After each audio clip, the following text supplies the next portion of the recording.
Bueno, ¿cómo están? Estamos en un nuevo 12-12 podcast. Hoy tengo de tener la oportunidad de estar con Bruno, cristiano crítico mejor conocido. Así que no sé si querés presentarte. Siempre digo, soy un estudiante de teología. Estoy llevando una maestría aquí en el Seminario Teológico de Dallas y soy peruano. Eh, Creo contenido cristiano, creo contenido bíblico teológico con, digamos, el nombre de cristiano crítico. Ahí va.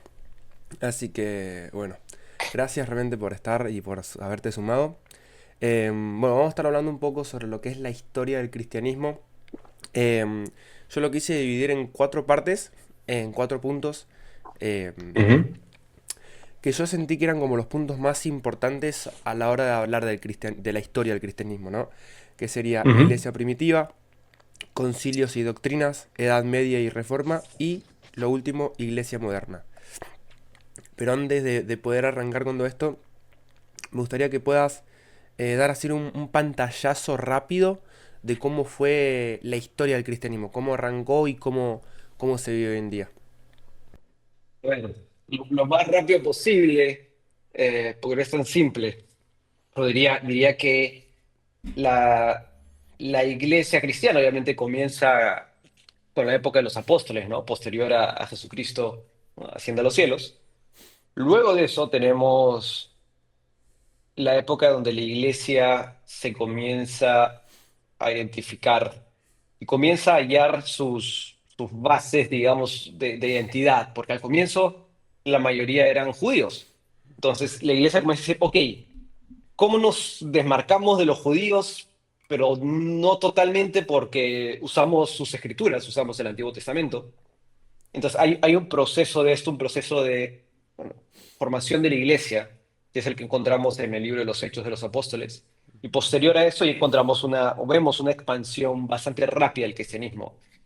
Eh, Luego de eso ya bueno, tenemos épocas, incluso mientras se está formando el canon del Nuevo Testamento, ciertas persecuciones. A veces hay la idea de que el cristianismo fue perseguido, digamos, en todo el Imperio Romano, y la verdad que no fue así. Hubo ciertos emperadores particulares que lo hicieron, pero en general hubo más persecuciones locales que generalizadas. Entonces, pero sí hubo una época ahí difícil, digamos, por parte de la iglesia. Y luego ya saliendo del primer siglo, ya hacia el año, no, posterior al año 100, entramos a la época de los padres apostólicos, que se les llama así porque es la época de los discípulos de los apóstoles, ¿no? Y ahí tenemos la iglesia que se caracteriza por centrarse en Cristo, ¿no? Casi toda la adoración, toda la doctrina es cristología, es cristológica. Otras doctrinas son importantes, sí, pero el centro es eso, es lo que más se desarrolla. Y de ahí entramos a la época de los padres apologistas, que son los que defienden la fe. Y de ahí entramos ya a la época de los concilios, ¿no? Ya concilio de Nicea, esas reuniones grandes, cuando ya, debido al edicto de Milán de Constantino en el 325, quiero decir, pero no, ese es concilio de Nicea. Antes de eso, 317, si recuerdo bien, pero me puedo estar equivocando. Ahí, a partir de eso, ya el cristianismo no es perseguido junto con otras religiones. Entonces ya entramos a una época de mayor estabilidad, ¿no? De ahí pasamos por toda la patrística hasta Auxin de Hipona, que es la bisagra, el teólogo bisagra que nos da pie a la Edad Media. Y durante la Edad Media, obviamente, hay esta relación entre Estado e Iglesia y se desarrolla lo que llamamos la teología escolástica. Y hay mucho desarrollo teológico, lo que tiene cosas buenas y cosas malas, ¿no? En el siglo XI ocurre la división entre el este y el oeste, ¿no? La iglesia que hoy llamamos ortodoxa, ¿no?, están por Turquía, y la iglesia del oeste, Roma, y por un tema de los íconos y de las imágenes.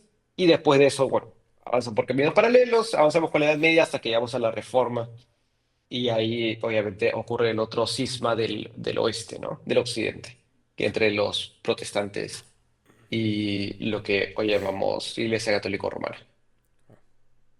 Oh, Hasta ahí. interesante. Así que bien, me gustaría ir entrando en lo que sería la parte uno, que sería iglesia primitiva. Dale. Bueno, la verdad que es un tema que me gusta mucho, de hecho lo he estudiado bastante, lo que es iglesia primitiva. Em, y me impacta mucho saber cómo eran los discípulos y apóstoles en ese tiempo.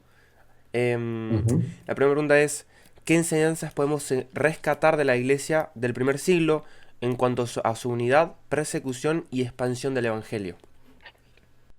Sí, o sea, creo que es una época, cuando hablamos de los cristianos del primer siglo, hay que ser cautelosos con ciertas afirmaciones. ¿Por qué? Porque si yo te digo, los padres de la iglesia creían esto, tú me tendrás que preguntar, ¿a qué padres te refieres? A la gente le gusta mucho decir algo como, no, es que nosotros somos los más parecidos a la iglesia del primer siglo. Y eso usualmente viene con varios problemas, ¿ya? Pero claro, tú has formulado la pregunta bien, es hecho primer siglo, ¿no? Entonces estamos hablando de incluso la época del canon todavía. Lo digo porque quien lo vaya a ver no vaya a decir, no, pero, y siempre sueltan, ¿no? En el, Agustín de Hipona es del siglo cuarto quinto. Entonces estamos hablando del primer siglo. En el primer siglo, algo que creo que podemos rescatar es, sí, la expansión del evangelio es muy fuerte, ¿no? Es algo sorprendente en los cristianos. Hay incluso filósofos que estudian esto, filósofos cristianos, y dicen, ¿por qué el cristianismo le ganó tanto terreno a la filosofía griega? Porque, digamos, el ateísmo es en sí mismo una especie de dogma de fe, ¿no? Y observan cómo la filosofía griega tenía una falla inherente, que es que tu salvación, que te salva de la ignorancia, ¿no? O sea, es salvación en el sentido de que deja de ser un ignorante, es en base a tus méritos, ¿no? Y se salvan los más inteligentes. El cristianismo, al mostrar el evangelio, promete algo sin igual, que es, no depende de ti, no depende de tus obras, es únicamente un arrepentimiento de corazón. Y ese mensaje tan poderoso y tan puro y esencial es lo que impulsa la expansión del evangelio. Y creo que eso es algo que incluso entre los que estudiamos esto, ¿no? Es algo que debemos recordar todo el tiempo, ¿no? No estamos acá porque somos más inteligentes que el resto, sino por pura gracia de Dios.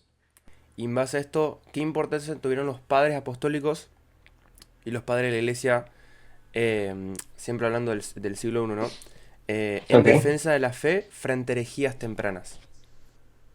Ok, o sea, en el primer siglo estamos hablando, pues, porque, ojo, para el siglo II, III ya hay herejías más cuajadas. Para el primer siglo, algunos identifican a ciertas sectas protonósticas. Digamos, el gnosticismo no se ha formado aún, pero algunos creen, y es bastante razonable creerlo, que las cartas del apóstol Juan, por ejemplo, esto que habla de que no le hagas caso a estos pensamientos vanos, ¿no? Se me va el nombre, jerarquías no es la palabra. Pero bueno, a estos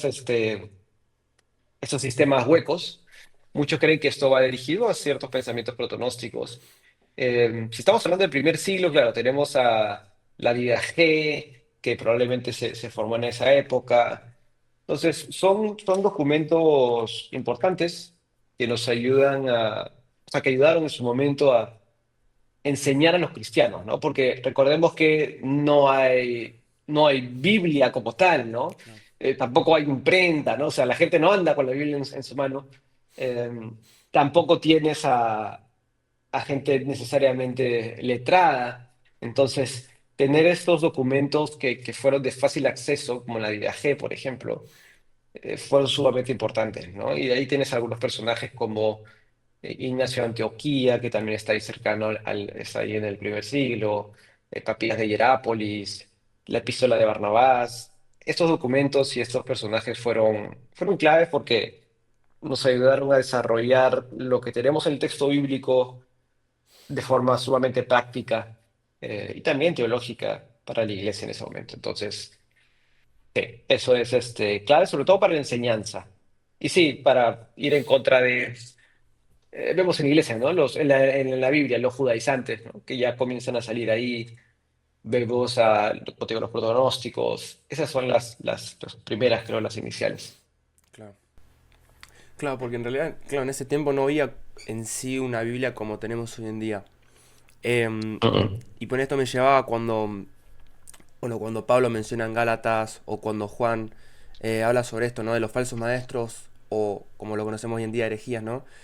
¿Cómo, o sea, cuál era así como específicamente como las herejías o las falsas enseñanzas que se daban en ese tiempo? Claro, o sea, a ver, ya más hasta el siglo II tenemos las primeras herejías buscan, siempre centrado a Cristo. Las primeras herejías buscan negar la humanidad de Cristo Mm, y las siguientes buscan negar la deidad de Cristo. Pero las primeras buscan negar su humanidad. Y ahí están la del docetismo, por ejemplo, ¿no? Que decía que Jesús no tenía un cuerpo real, sino que era una especie de manifestación. Estas que buscan separar lo físico de lo espiritual porque todo lo físico es malo, ¿no? Que es algo que de hecho a veces todavía veo identificado hoy en día. ¿No? Es como, esto es mundano, ¿no? claro, Y esto es de Dios. Entonces, o sea, y obviamente no estamos hablando pues de cosas pecaminosas, ¿no? Sino estamos hablando de, o la clásica de, tú tienes un trabajo secular. claro, ¿Qué es un trabajo secular? O sea, ¿y el que trabaja en la iglesia es más espiritual? No, o sea, pero bueno, me estoy yendo del tema, pero las primeras herejías sí fueron estas que buscaron negar la humanidad de Cristo de alguna forma, ¿no? claro, El adopcionismo también, ¿no? Que era un ser humano y que vino a habitar el logos ahí una vez que ya era un ser humano. Era esta mezcla de siempre herejías cristológicas, son las más antiguas, y bueno, tienes también la de Marción eh, que este sale un poco del primer siglo, pero Marción, él también dice, ¿no? El Dios del Antiguo Testamento es otro Dios, ¿no? Entonces todo el Antiguo Testamento hay que sacarlo, que también es algo que siempre me sorprende, ¿no? Y ahora ya menos. Cada vez que hago un video de algo de Trinidad, siempre alguien dice, no, es que el Dios del Antiguo Testamento es otro Dios. Digo, claro. esta es una herejía antiquísima. Así que, claro. Bueno, ya pasando a lo que sería concilios y doctrinas, ¿no? Al punto 2. Igual para, antes de pasar eso, quería hacerte otra pregunta. Ujú, En base a la iglesia primitiva. Que es, ¿cómo la ujú. persecución del imperio romano moldeó la identidad de la iglesia primitiva? A ver, contigo, ahí hay que matizarlo porque sí, yo también tenía esta idea de que era una persecución masiva y realmente no lo fue. Claro. Solo hay con Nerón y con uno más que se me está olvidando, pero realmente fueron por pocos años. O sea, a veces está esta idea de, claro, todos los cristianos fueron perseguidos todo el tiempo y la sangre de los mártires, ¿no? Pero no es tan así. Pero sí moldea la identidad. ¿Por qué? Porque, y esto es de hecho una discusión que tiene siglos, pero esto es después, ya no es como primer siglo, que tiene Agustín de Hipona con los donatistas, en donde, claro, Roma perseguía a cristianos y ciertos cristianos decían, pucha, ya, cedían, ¿no? Cedían ante la presión por la persecución. Y los donatistas dijeron, cualquier obispo, cualquier eh, pastor que haya hecho esto, ya no puede volver, ¿no? Y Agustín Hipona dijo, no, porque al final estamos hablando del perdón de Dios, ¿no? Y pueden volver a la iglesia, son nuestros hermanos en Cristo, por más de que se hayan equivocado. Entonces, eso marcó la identidad de la iglesia. De forma más temprana también, debo admitir que no, pues es claro, no tenemos tanto de los primeros siglos, desde el primer siglo, ¿no? Pero ahí sí hay quienes dicen que, claro, el hecho de que tener persecución ayuda a definir quién es un verdadero creyente y quién no, y sí es algo que vemos en cierta medida cuando la iglesia se acercó mucho al Estado y tuvo muchos beneficios, ya tomando como pico la Edad Media, como bueno, quién es creyente y quién no es creyente, ¿no? También lo vemos hoy en día, yo soy de Perú. Perú oficialmente es un país laico, pero en realidad todos son católicos, Claro. pero en realidad no todos son católicos. Entonces, todo el mundo hace el bautismo, ¿no? La confirmación en los colegios se hace, pero de ahí, de todos ellos, quienes realmente son católicos practicantes, es un subgrupo, ¿no? Claro. Entonces, yo creo que eso es algo que sucede, es parte de. Bien, claro. Claro, porque claro, se tiene mucho que en la iglesia primitiva eran como en todos los lugares perseguidos, pero no, era puede ser que haya sido por sectores o no. Sí, sí, tal cual. Hay documentos de Roma durante la época de los padres apostólicos donde tienes que escribe un cristiano, le escribe sin problema algún emperador. Hay documentos que registran, sí, que estos son los que se reúnen, o sea, los mismos romanos no los persiguen, digamos, y los identifican como, ah, sí, están en sus casas, ¿no? Y por ahí hay sí una carta de una provincia, de una ciudad en particular, donde lo que diríamos hoy en día puede ser equivalente a un alcalde, tiene esa potestad y no le gustan los cristianos y los persigue. Pero eso sí hay, pero es por espacios particulares, ¿no? Claro. Hay un par de emperadores que sí, Nerón es uno de ellos, que sí persigue a lo largo de todo el imperio, ¿no? Pero o sea, son dos en dos momentos particulares. Más son temas locales que algo generalizado. Ahora me gustaría entrar en lo que es concilios y doctrina, ¿no? El punto número 2. Ujú. ¿Qué papel jugaron los concilios ecuménicos, como Niceo o Calcedonia, en la definición de la fe cristiana? Claro. O sea, son los dos concilios, diría yo, más importantes. Jugaron un papel clave. O sea, definieron o ayudaron a precisar la doctrina bíblica de forma que se pudiera distinguir quién era un verdadero creyente y quién era un hereje.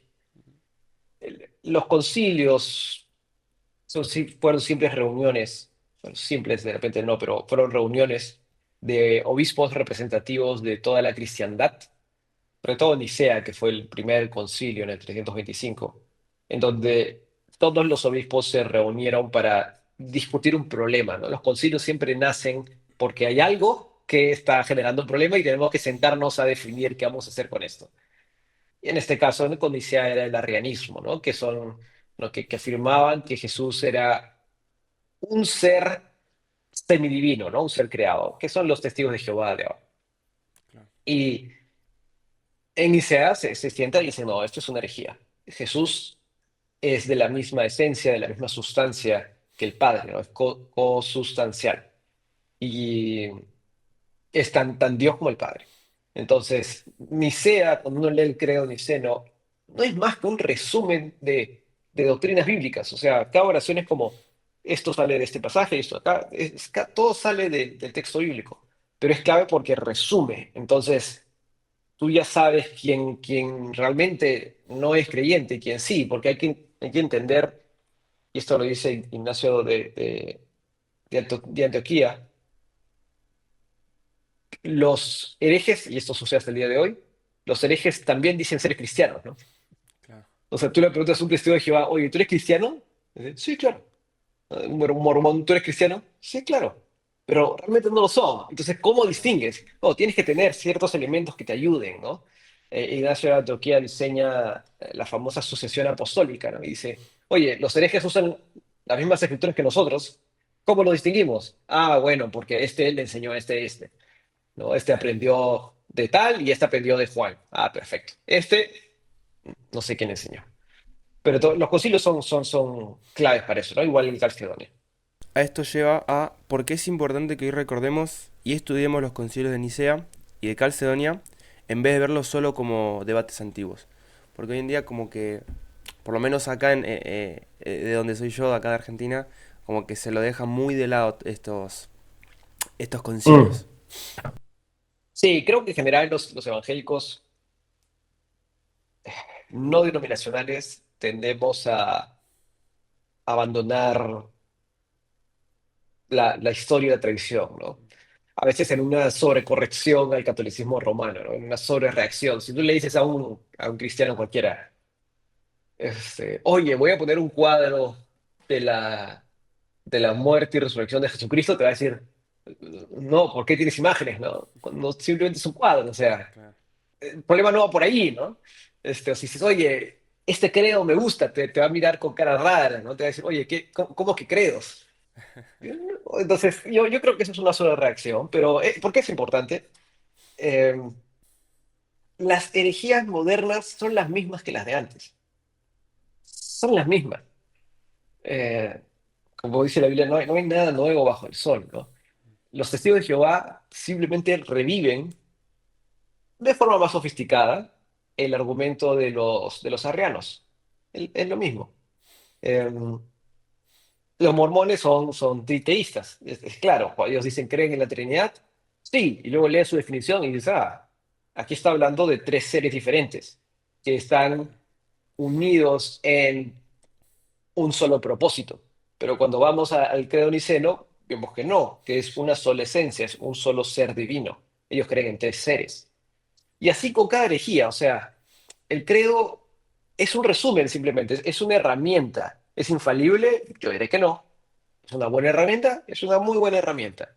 Entonces, para mí es un tema, o sea, hoy en día cumple la misma función que cumplió hace 1700 años, que es guardar la doctrina bíblica, ayudarnos a resguardar la doctrina bíblica y diferenciar sana doctrina de doctrina herética. Y esa es su utilidad, Tony. Ahora vamos a entrar a lo que es Edad Media y Reforma. La verdad que es un tema que no estoy muy como con mucho conocimiento. Lo que sería la era de la Reforma, ¿no? Ok. Así que, como para dar un contexto y poder entender bien qué es lo que pasó, contarme más o menos qué es lo que sucedió dentro de la Edad Media con la Iglesia cristiana, qué sucedió con la Reforma. Ok. A ver, muchas cosas. Eh, a ver, lo que pasa es que, a ver, la Edad Media es un periodo muy largo, ¿no? A veces lo metemos en un solo saco y está bien por temas prácticos, pero estamos hablando desde el siglo quinto, sexto, con Agustín de Hipona, o sea, posterior a Agustín de Hipona, hasta la Reforma, que es siglo XVI. Claro. Estamos hablando de 10 siglos, es un periodo muy, muy largo. Y todo eso lo metemos en la Edad Media, ¿no? Por lo que usualmente se suele dividir en la Edad Media temprana, Edad Media del medio y Edad Media tardía, ¿no? Y la reacción de los protestantes, de los reformadores, es contra la Edad Media tardía. Lo que sucede en este largo periodo es que aquí es donde hay mucho desarrollo teológico y pasamos del desarrollo cristológico únicamente al resto de ramas, de aristas, lo que está bien. Se habla mucho de la salvación, soteriología, mucho de la iglesia, etcétera, etcétera. Y obviamente cuando entramos, no obviamente, pero cuando entramos a la Edad Media, el resto, o sea, desde la época de los concilios, donde había varias ciudades importantes, estaba Constantinopla, Antioquía, Alejandría, Roma, Jerusalén, de todas ellas, todas caen. O sea, Jerusalén dejó porque ya era más judía. De las otras ciudades salieron herejes condenados. Entonces la ciudad perdió importancia. De Alejandría salió Arrio, por ejemplo, y otros más. De Antioquía no me acuerdo quién salió, eh, pero también como que comenzó a perder importancia y nos quedamos con dos, Roma y Constantinopla. Estas son las dos que pasan, digamos, invictas el periodo de los concilios. Roma nunca apoya la postura que pierde. Roma siempre apoya la postura correcta durante todos estos concilios. Entonces, cuando entramos en la Edad Media, nos quedamos con Roma y Constantinopla, este y oeste. Estas dos se pelean luego en el siglo XI por la iconoclasia, que es el debate por los iconos, por las imágenes. Y entre otras cosas, es eso, la Eucaristía, la Cena del Señor, si el oeste creía que podía ser un pan común y el este creía que tendría que ser un pan sin levadura. El tema de los iconos, nuevamente, qué tan válido es. También hay un tema de poder, ¿no? Porque Constantinopla tenía siempre murió su nombre, su patriarca, y Roma tenía su papa, ¿no? Y hasta ese momento Roma siempre había tenido la pretensión de ponerse sobre el resto, porque era la sede del imperio, y hay cartas sobre esto, donde el obispo de Roma Dice, siempre meten sus cartas, es bien gracioso porque siempre meten sus cartas algo como que sí, la sede de Roma, la que es más importante por los apóstoles, y el resto como que no le hace caso, no le para bola, diríamos en Perú. Pero siempre está con eso, ¿no? Entonces ya todo esto explota en el siglo XI. Y entonces el avance de la iglesia comienza a ser uno de donde Roma toma mucho más preponderancia y hay mucho poder. Y además de eso, como el Imperio Romano cae, la iglesia satisface muchas de esas necesidades porque quiere ayudar. O sea, la iglesia que satisface, por ejemplo, la educación, las universidades se crean por la iglesia. Las universidades se crean como instituciones religiosas. ¿Por qué? Porque los musulmanes estaban siendo muy bien educados en filosofía eh, platónica y aristotélica y los cristianos no. Entonces la iglesia dice, oye, no, ¿cómo que ellos sí, nosotros no? Y se crea eso, ¿no? Lo mismo con el lugar civil, ¿no? La iglesia sustituye eso. Si tú para ser miembro de una ciudad tenías que ser bautizado, por ejemplo, eso era bastante común. De hecho, pasa en Ginebra sí, pasa en Ginebra, bueno, en Suiza, eh, con Calvino y este otro que no me acuerdo que, bueno, que al final lo terminan matando y siempre se le critica a Calvino por eso. Entonces, tú para ser ciudadano de una ciudad tenías que ser ciudadano o sea, tenías que ser parte de la iglesia, ¿no? Entonces comienza a ver la iglesia comienza a crecer en su poder, en cómo abarca, igual la relación con reyes, ¿no? El Papa se comenzó a crecer en esta figura de vicario de Cristo nuevamente, representante, y hay citas de historiadores donde el Papa tiene la mayor autoridad sobre el mundo entero. ¿Por qué? Porque es puesto por Dios, pues. Si es puesto por Dios, está encima de los reyes. Entonces, la iglesia comienza a crecer en eso. Y con eso crecen todos los abusos, ¿no? Hasta que, para hacer el cuento corto, llegamos a la edad media tardía, ¿no? En donde ya ha habido un progreso de las doctrinas también, ¿no? De la soteriología, ya hay mucho, hay todo el tema de las obras, etcétera, etcétera. Pero hay un grave problema moral. Ningún teólogo histórico católico romano va a negar eso. Va a decir, sí, había un degenere en la iglesia sin duda. El punto clave está en que para los reformadores el problema era un problema teológico. Para los romanos el problema era un problema moral. Entonces, los dos coincidían en que hay un problema, algo hay que cambiar porque esto se ha ido en degenere absoluto, ¿no? Hay muchísimos abusos. Ok, pero unos creen que el problema es un tema moral únicamente. Y si tú hablas con un católico romano, te va a decir, pero ¿por qué no se hizo una reforma desde adentro? No, bueno, eso pretendió ser la reforma, lo que pasa es que los votaron. Pero o sea, tú lees escritos de Erasmo de Rotterdam, por ejemplo, ellos dicen, no, este es un tema moral únicamente, la doctrina está bien. Otros, como los pre-reformadores, John Huss, Wycliffe, el mismo Lutero, y más adelante Calvino, dicen, no, no, esto es un tema de doctrina, es un tema teológico. Y, y, y ahí es donde ocurre el choque, ¿no? Inevitable. Claro. Wow. Largo. Lo he intentado resumir, ¿ah? Pero es largo, es largo, es largo. No, no te voy a decir que no. Es complejo. Claro, porque son un montón, 10 siglos son. Sí, sí, ya se lo metemos en una así como que no está así. No está así. ¿Y cómo, eh, cuál fue como así el momento que por lo menos consideras vos que fue como el más importante dentro de la iglesia cristiana dentro de esos 10 siglos?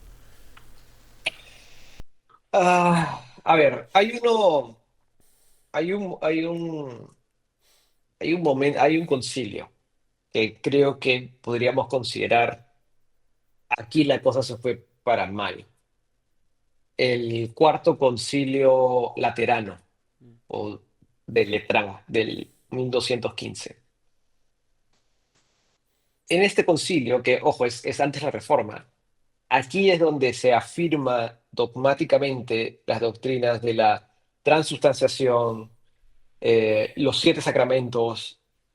Aquí es donde se pone como dogma, lo que da pie a todo el sistema sacramental, ¿no?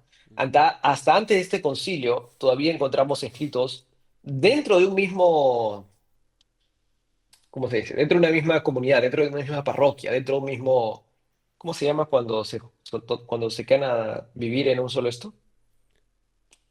Eh, Bueno, cuando viven en una iglesia, tienen un nombre.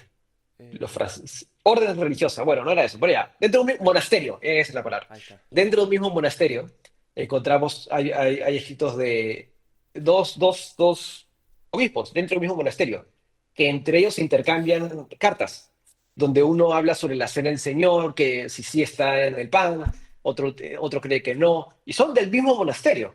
O sea, están todavía, no lo tienen claro, pero con el Cuarto Concilio Laterano esto se define y se define todo el sistema sacramental, ¿no? Donde Dios confiere gracia salvífica a través de los sacramentos, ¿no? Tú te salvas a través de la gracia que Dios te da por los sacramentos. Este es un punto clave donde el tema ya se va para mal, diríamos nosotros. Y el otro es Trento, ¿no? Que ya es reaccionario a la Reforma Protestante.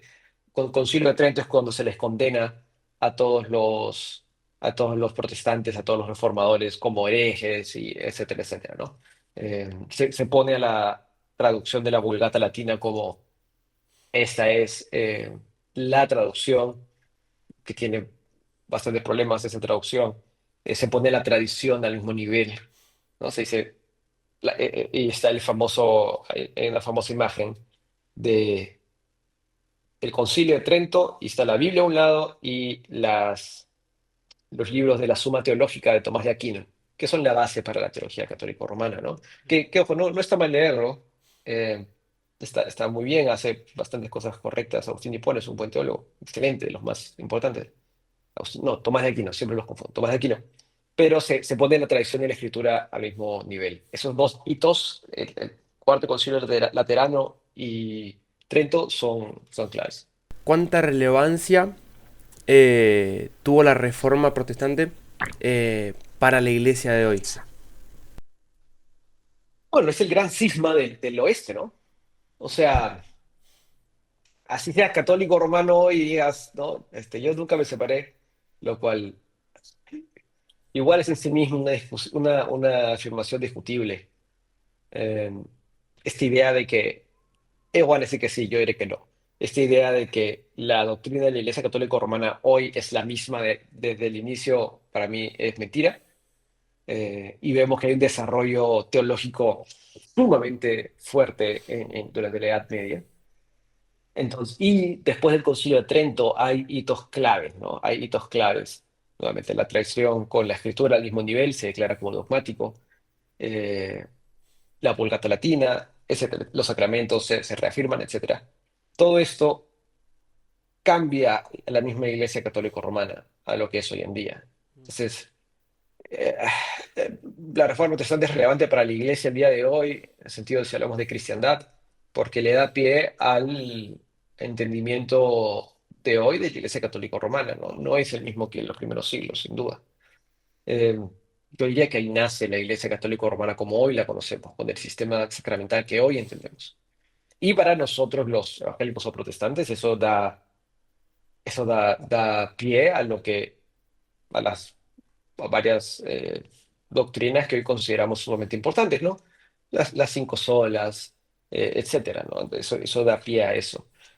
Y sí, es un punto de quiebre fundamental, ¿no? O sea, en la historia de la Iglesia tienes varios cismas, varias divisiones, tres son las más importantes.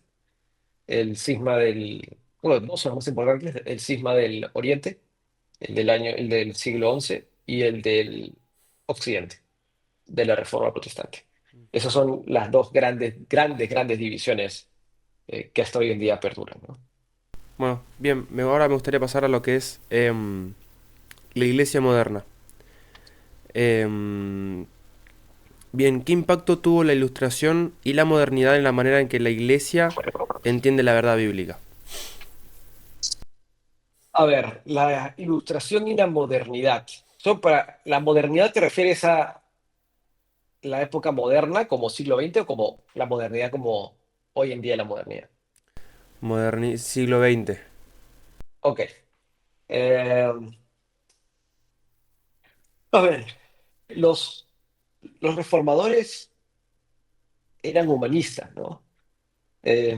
Esta idea de que podemos llegar a la verdad por la razón, por uno mismo, es una imagen del ser humano bastante elevada, ¿no? Porque es, oye, tú puedes descubrir, tú puedes entender la verdad. ¿Qué es lo que básicamente Lutero dice, ¿no? Tú con tu Biblia puedes entender la verdad bíblica, entender la verdad de Dios. Y esto es algo que, bueno, yo no he leído algún teólogo histórico que niegue, ¿no? Es como los reformadores eran también humanistas. Esto es así. Y no hay problema con eso, pero sí es algo que influye sin duda el paradigma eh, protestante, ¿no? Y este creo que es un impacto más fuerte, esta idea de que cada persona puede llegar a la verdad bíblica, a la verdad de Dios por sí misma. Lo que es bueno y malo, ¿ya? Es bueno en el sentido de que sí, puedes tú, no tienes que tener un mediador, ¿no? Un obispo, o necesitas un mediador, pero también es malo porque le abrió la puerta a muchísimas interpretaciones personales, ¿no? Eh, Todas las sectas, por ejemplo, de Estados Unidos, del siglo XIX, todas nacen en un periodo de 70 años. Los mormones, los adventistas, los testigos de Jehová y los del cristianismo científico. Estas cuatro grandes sectas, todas nacen en un periodo de 70 años en Estados Unidos. Y todas comienzan igual. Tal persona tuvo una experiencia personal, una revelación personal de parte de Dios. Todas comienzan igual. En su estudio privado de la Biblia llegó a esta conclusión. Entonces, la ilustración y la modernidad, este entendimiento de que hoy cosas buenas, pero también tiene cosas malas, ¿no? Como estas, que ¿quién me dice que yo no he llegado a la verdad, ¿no? Esta idea de que, y yo entiendo de que la Biblia se interpreta a sí misma, se mal usa, ¿no? Lo que se está diciendo es que el texto bíblico es coherente internamente, lo que no significa es que tú puedes hacer malabares para justificar tu entendimiento, ¿no? Claro. Y esto sí es algo más o menos consecuencia de esta época de la modernidad y de la ilustración. Bien. Em, Oye, Pedro, ¿estás en mute o no? Justificar tu entendimiento, ¿no? claro. Y esto sí es algo más o menos consecuencia de esta época de la modernidad y de la ilustración. De los tres temas que estuvimos hablando anteriormente, que es reforma, concilios e iglesia primitiva, ¿cuál fue el que más impactó y que se puede ver reflejado en la iglesia moderna, en la iglesia de hoy en día? ¿Qué más impactó? No sé, bueno, el tema de la reforma es clave. A ver, el que más impactó, sí, el tema de la reforma, sin duda, ¿no? Si no, no, no existiría la iglesia como hoy la conocemos. Claro. Sí, sí, eso sin duda, el cambio de paradigma es fortísimo con la reforma protestante. Bien, ¿y qué paralelos ves entre la lucha de la iglesia primitiva y los desafíos que enfrentamos como iglesia en el siglo XXI? Yo creo que, y esto es como bien, bien moderno, ¿ya? Pero veo yo una tendencia social de regreso, luego de la ola woke que hubo, ¿no? Y de que lo más de moda era ser lo más woke posible, lo más progre posible, ¿no? Todas las marcas, cada vez que era el día, el mes del orgullo gay, todas se cambiaban los logos. Y yo me acuerdo, estando en la universidad, que al comienzo la discusión era que si tú eres gay o sexual, ¿no? De la comunidad LGBT, tú naciste así. Y me acuerdo que se estaban intentando hacer estudios. Eso falló. Falló rotundamente porque claramente no se iba a encontrar nada genético ahí. Y luego la discusión cambió a el discurso posmoderno de hoy de lo que importa es cómo tú te autopercibes. Y eso es un absurdo, ¿no? No tiene el menor sentido.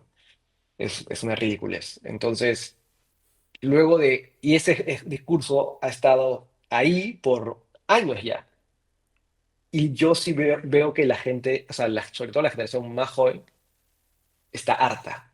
O sea, ya no es chévere, ya no es bacán ser progre, sino se está volviendo al conservadurismo porque la gente se hartó del absurdo, ¿no? Y por lo tanto la gente va en busca de algo, una verdad profunda. Está en búsqueda de algo realmente sólido. Y lo único sólido realmente es Dios, ¿no? Entonces se han puesto de moda ciertas tendencias filosóficas eh, buenas, digamos, conservadoras, pero nadie es salvo por ser conservador, ¿no? Ni por ser liberal. Entonces, pero sí hay esta hambre, sí veo esta necesidad, y cada vez más lo veo en redes sociales, ¿no? Esa necesidad claro, si eres hombre es como que lo chévere es eh, entrenar tu cuerpo, trabajar duro, estudiar, formarte, como que es a cosas positivas, o sea, porque ya te hartas y haces ridículo del pensamiento progre o liberal en exceso, ¿no? Pero es un hambre por algo profundo, y eso profundo es Dios. Y en los primeros siglos, yo creo que, o veo cierta correlación con nuevamente esa hambre de algo sólido, en donde luego de o sea, en una época de bonanza económica absoluta del Imperio Romano, una época de filosofía griega que comenzó bien y que sí es muy sólido y todo bueno, pero claro, no te da salvación, ¿no? Es algo más académico. Había un hambre por algo sólido. Y esa hambre es inherente al ser humano, siempre va a estar ahí, pero creo que ahora estamos en un momento en donde la gente se ha hartado de toda esta corriente anterior que hubo, que todavía existe obviamente, pero que ya ve un hartazgo, ¿no? De gente no creyente, o sea, no estoy hablando de creyentes, de gente no creyente, pero ahí es donde creo que ese es el discurso eh, que hay que hacer, ¿no? Ese es el discurso que es más de necesidades mentales, psicológicas. Me acuerdo que era como un meme, ¿ya? Pero era de un adulto, digamos, predicando o evangelizando y le decía a una persona extraña, ¿no? Es como, Dios te ama y puede perdonar tus pecados, ¿no? Y era una persona joven. La persona joven voltea y le dice, ¿qué pecados? Y luego viene, si yo no hago nada malo. Y luego viene el evangélico o el cristiano más joven y le dice, esa ansiedad que tienes, Dios la puede satisfacer. Y entonces queda como, o sea, el mensaje cambia, ¿me entiendes? Ya no es el pecado que de repente funcionó hace décadas, es como que sí, no, es ese hambre interior, ¿no? Esa falencia, esa carencia que tenemos de nuestro interior todos, que solo puede ser satisfecha por Dios, ya, ahí me parece que eso es lo que hoy en día veo que puede ser más efectivo. Que es lo mismo, ¿no? Es el mismo evangelio, simplemente es comunicarlo de formas diferentes. Eso puede ser muy efectivo hoy. Y ya como para ir terminando, em, ¿cómo podemos usar la historia de la iglesia no solo como un conocimiento académico, sino como un testimonio para fortalecer la fe de la iglesia? Mira, yo creo que hay que tomar en cuenta dos cosas. Primero, todos tenemos perfiles diferentes.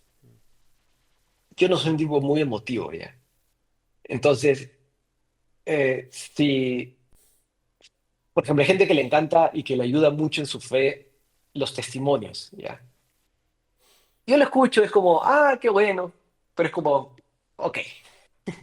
O sea, es lo que te pasó a ti, ok. No me hace mucho, ¿ya? Porque no es mi perfil. Y está bien, o sea, nuevamente, también hay gente que puede ser que el momento favorito del culto, ¿no? del domingo es la adoración, las alabanzas. Está bien, a mí me gustan, no es mi parte favorita. Sí me gustan, sí, sí me ayuda, pero no es lo que más disfruto. Yo disfruto más, por ejemplo, el estudio de la Biblia. O sea, mi corazón encuentra una paz y una satisfacción con el estudio de la lectura de la Biblia. como que difícilmente, no, que es imposible encontrar en otra forma, en otra disciplina espiritual, si lo quieres poner así. Eh, entonces, claro, estudiar historia de la iglesia a algunos les va a gustar más y a otros menos, y está bien. Entonces, eso por un lado, ¿no? Si alguien dice, no, la verdad que a mí con los libros yo no voy, está bien, no tienes que, no todos tenemos que estudiar lo mismo todos. Por otro lado, sí creo que es importante reconocer que en el caso de la historia de la iglesia cristiana, lo que estamos estudiando y lo que estamos aprendiendo es la historia de nuestros hermanos en Cristo, la historia de cómo Dios ha obrado a lo largo de la historia. Entonces, si tú crees que Dios obra en tus hermanos en Cristo hoy, entonces tienes que creer que obró en tus hermanos en Cristo a lo largo de la historia y que, que estas personas han hecho cosas que valen la pena creerse, ¿no? Vale la pena leerse, estudiarse y que nos ayudan a fortalecer la fe, ¿no? Porque lo vemos hoy, ¿no? Entonces, son personas y son eventos de absoluta bendición que nos ayudan y también que, eso es lo otro, fortalecen tu fe porque los cristianos podemos decir que tenemos acceso a una fe sumamente racional. Un mormón no, por ejemplo, Claro. porque carece de evidencias absolutas de lo que él cree, ¿no? Es una fe absolutamente ciega y irracional. ¿Es una fe verdadera? Sí, en el sentido de que puede creer de todo corazón en eso, ¿no? O sea, yo puedo creer de todo corazón que los chanchos vuelan, lo que no lo hace que sea razonable. Claro. La fe cristiana es una fe sumamente razonable y estudiar la historia ayuda a fortalecer esa fe, ¿no? O sea, yo estoy incluso hasta ahora pasando por cierto estudio de la patrística Mm. y tengo una Biblia de estudio católica y hay gente que se toca de nervios y dice, ¿te vas a hacer católico? No, o sea, si por leer a los padres apostólicos me hago católico, tenía una fe debilísima, pues, Claro. porque leí algo que de repente no entendí bien y me toqué de nervios y dije, ah, no, entonces tengo que hacer esto. No, o sea, Claro. la fe se fortalece en este estudio. Pues yo creo que ahí está la utilidad y ahí está la forma de usar la historia. Y Claro. creo que es útil. Wow. Y bueno, ya lo último, algo que te gustaría decirle a las personas que están viendo esto. Eh, Algo que me gustaría decir a las personas que están viendo esto, que, que se conozcan a sí mismos y que desarrollen su fe de la forma en la que Dios los ha formado. Eh, que desarrollen su fe de la forma en que Dios los ha formado, con los dones que Dios les ha dado, con la personalidad que Dios les ha dado, que aprendan a disfrutar de Dios, ¿no? A veces veo esta tendencia en los cristianos de, claro, tienes que tomar tu cruz y morir, ¿no? Está bien, sí, sí. Nuestra carne es pecaminosa, tenemos anhelos y deseos que son pecaminosos y contrarios a Dios, está bien. Pero el propósito de la vida cristiana no es, o sea, el tema no muere, no termina en voy a hacer una especie de negación de todos los placeres, ¿no? Entonces no voy a comer nada rico siquiera porque eso es satisfacer mi cuerpo, no puedo disfrutar de algo porque estoy siendo carnal, ¿no? No, la Biblia habla una y otra vez de que debemos encontrar nuestra satisfacción y nuestro placer en Dios y que incluso todas nuestras necesidades y todas nuestras necesidades, toda nuestra hambre es satisfecha en Dios. El problema es que nosotros la queremos satisfacer con otras cosas Claro. y por eso vivimos insatisfechos, ¿no? Pero es, hay que tener las dos cosas en mente, ¿no? Pero a veces ves esta tendencia, sobre todo en los jóvenes, es como que casi que la vida cristiana es decir no, no a todo, ¿no? No, no a todo, entonces vives casi que mientras más infeliz eres, más santo eres. No, no, la idea es que disfrutes a Dios y disfrutes en Dios, ¿no? En Él. Eso es mucho de lo que el texto bíblico mismo nos dice. Entonces, sí, que aprendan a conocerse a sí mismos. Yo cada vez lo hago también más y digo, ok, esto es lo que más me ayuda, esto me ayuda a estar más cerca de Dios. Estas cosas igual también que las haga, pero de repente no enfocarme tanto en eso, ¿no? Y decir, ok, si Dios me hizo así, entonces sí es como yo puedo ser más útil para la iglesia y como yo puedo cultivar mejor mi comunión con Dios. Wow. Pero bueno, ya terminamos con el podcast. La verdad que, nada, muy agradecido de que te hayas sumado, de que hayas querido ser parte de esto. No estoy hace menos de un año con esto, pero la verdad que Dios me está sorprendiendo un montón y que te sumes, la verdad que realmente de corazón me lo agradezco un montón. No sé si querés algo último que quieras decir. No, o sea, bueno, pueden seguirme en mis redes sociales, ¿no? En Cristiano Crítico, está como Cristiano Crítico en Instagram o en YouTube. En TikTok, pero realmente no lo uso el TikTok. Pero está ahí, ahí existe. Pero realmente no lo uso. Y sí, sí, eso. Sí. Y gracias, gracias nuevamente por el tiempo. Así que bueno, gracias por los que vieron, gracias por verlo. Así que nada, nos estamos viendo en un nuevo podcast.